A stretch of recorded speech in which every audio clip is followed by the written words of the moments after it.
সাদা পাঞ্জাবি পরা যে ভদ্রলোককে দেখতে পাচ্ছেন, ওনার নাম নুরুল কবির।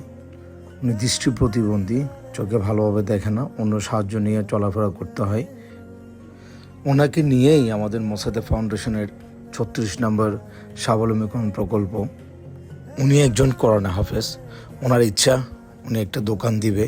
আমরা জিজ্ঞেস করলাম কোন ধরনের দোকান দিতে যাচ্ছেন। উনি বলল আমি সবজির দোকান দিব। তো ওনাকে নিয়ে আমাদের এই আয়োজন। ওনাকে নিয়ে আমরা আমাদের মোসাদ্দেক ফাউন্ডেশনের সদস্য বাজারে গিয়ে কি উনি বেচতে চাচ্ছে সব কিছু কিনে ওনার দোকানটা সাজালাম।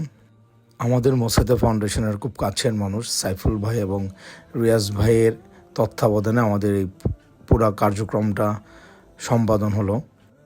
উনি যেহেতু দৃষ্টি প্রতিবন্ধী, চোখে ভালোভাবে দেখে না, অল্প দেখে, যেটা দিয়ে আসলে ব্যবসা চালানো খুবই কষ্টসাধ্য ব্যাপার। তাই ওনার ব্যবসাতে ওনাকে সাহায্য করার জন্য একজন কর্মচারী রাখা হয়েছে। এখানে আপনারা দেখতে পাচ্ছেন বিভিন্ন ধরনের শাকসবজি, সাথে মুরগির ডিম থেকে শুরু করে মরিচ, অনেক কিছু ওনাকে কিনে দেওয়া হয়েছে। এবং ওনার পিছনে যে দোকানটা ঘরটা দেখতে পাচ্ছেন, ব্যবসা শেষে সন্ধ্যার পরে সব বাজার আবার ওই দোকানে ঘরেই ঢুকিয়ে রাখা হবে। নুরুল কবির ভাইয়ের 4 মেয়ে অবিবাহিত। আমাদের মোসাদ্দেক ফাউন্ডেশনের কয়েকজন শুভাকাঙ্ক্ষীর অর্থায়নে আমাদের এই প্রকল্পটা সম্পাদন করা হয়েছে। আমরা আসলেই সত্যি আনন্দিত, এরকম একটা মানুষকেই আমরা আমাদের স্বাবলম্বীকরণ প্রকল্প 36 নম্বর ওনার হাতে তুলে দিতে পেরেছি। হয়েছে কিছু কি বেচছো?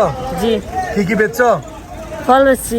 হ্যাঁ, মুরগি বেচো নাই? না, আমি মুরগি বেচছিলাম। সকালে মুরগি বেচছো? জি। উনি তো চোখে দেখা না, তো তুমি পারবা, একা পারবা? জি। ইনশাআল্লাহ।